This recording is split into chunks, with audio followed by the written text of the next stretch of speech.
Good morning, traders, and this is your Dow Jones day trade setup for today. So we have broken the wedge. We've got a bit of a daily close below it yesterday, and futures market is continuing down at the moment. Okay, but again, the trend is still to the upside until this wedge has been tested. Okay, so the next thing that you need to do right now is be very cognizant of the fact that we could end up with a channel. Okay, so just keep that in mind. But you do have this bottom gap close. No, it won't close, but if it closes, it'll break a channel. But you do have that as a potential. Okay, so please just bear that in mind. Don't assume that the wedge is going to trade out. There's another little channel, but that one's broken. So don't just assume that the wedge is going to play out in the daily, especially not with the US markets. Okay. So smaller time frames, yes, but on the bigger time frames like this, a lot of times it just acts as consolidation rather than actual price action. But if it does break through, it will be validated. So the breakthrough that I'm talking about will be below the current lows. For me right now, this is a pullback to at least 50% to this height is what we're looking for. So I'm looking for this gap to close here before seeing what happens. So just from a price action perspective, we're looking for a retest of the lows. Okay, V reversals are rare. This was technically a V reversal, but we need that to come back a little bit now. Okay, so looking at the 3 hour, let's just get rid of the noise first. Okay, I'll leave that level in so you can see what's transpiring. So you can see we broke through last night, came back to 50%, or actually a little bit more than 50% of the move. Oh, that's not going to work. The Fibonacci, there's a Fibonacci there. So you can see 50% was there, back to the 61.8. Seller stepped in and drove it down. Okay, was a fairly good entry up there. I tried to get in on the 50% with a really tight stop, but didn't work. So the entry was 61.8. Hindsight being perfect science, should have gone for it there. Smaller position with a wider stop above the high of the day. Anyway, so where we are now in after hours trading is pretty much on the 61.8 extension of that Fibonacci pullback. Okay, so that is the measured move right now. And it is bottom of, not quite bottom of range, but it's stuck in this area of congestion.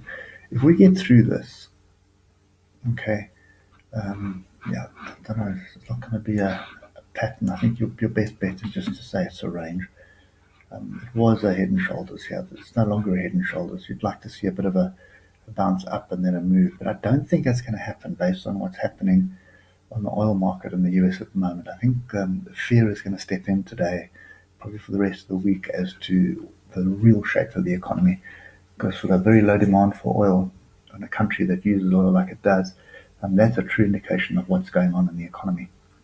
So it doesn't matter what the Feds do, it doesn't matter what the company results are at the moment, because those results don't factor in all of the stay-at-home time frames as such. Okay, so I am expecting a pretty strong move down, and the net result of all of this is the next quarter results are not going to be as rosy as what they're looking at the moment, because it doesn't look like there's much of a problem at the moment.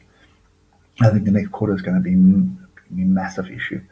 Tech stocks will probably be up, so the likes of Amazon and Netflix will definitely drive, Microsoft as well with their online collaboration tools and things like that.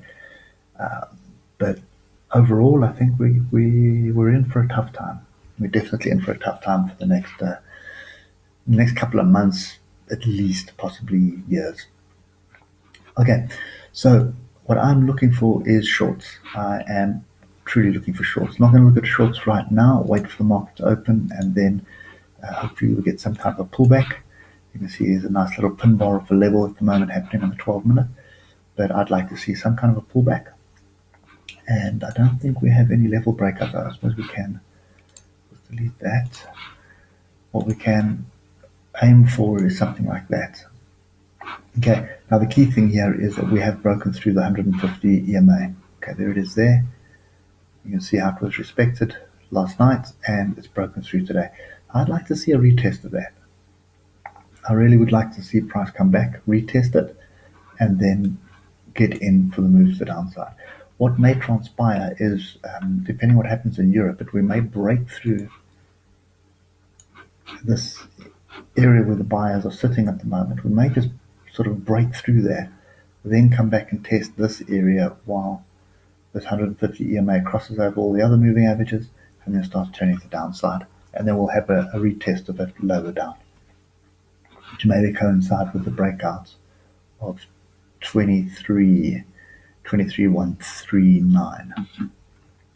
Okay, so yeah, so I'm looking for shorts, not quite at this level at the moment, preferably higher up. And the other thing that we can do is just put your levels in. Okay, so what you want to see is a pullback to those levels, test it, and that'll give you the opportunity for the shorts. Okay, so anyway guys, that's basically my plan of action for today, is patiently waiting for entry short, and expecting a little bit of a bounce here, but where we bounce to is going to be telling. But wait for that on the European session and we'll take it from there.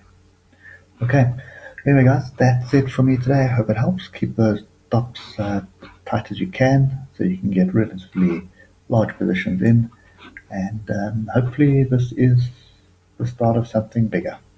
But obviously we're going to need to break below this range of 23,139. Actually, let's just make it as absolute as possible.